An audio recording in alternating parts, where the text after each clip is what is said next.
Aacee koo na haa nyaatu bakka kee anaa kufu. Aacee anaa kufu. Duuti siif qopheeffame hunduu gara keenya haa lufu. Ummata kanaaf jettee dhiigni kee sirraa cophee osoo hawwiin kee guutiin kaayoon kee garatti cabee. Na haa nyaatu goota koo maalan jedhee dubbadha. Bakka dhaqu wallaalee keessa kootti gubadha. Maal jedhanii dubbatu duuti kee du'a keenya. Kana booda yaa Oromoo maaltu nu hafee teenya.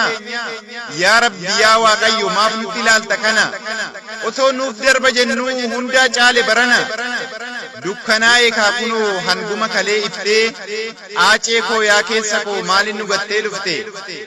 Saba kanaaf jecha jiruu kee guutuu itti gattee. Osoo takkaan boqatin du'aan nu bira hafte.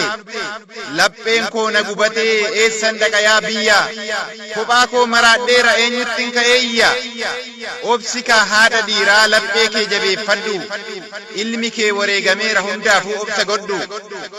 Osoo obsinee teenyuu waggaan nutti naanna'ee. Eessaan obsinee teenya kunoo madaan nutti haara'e. Eessaan obsinee teenya kunoo ammas madaan nutti haara'e. Aacee koo na haa nyaatu bakka kee ana.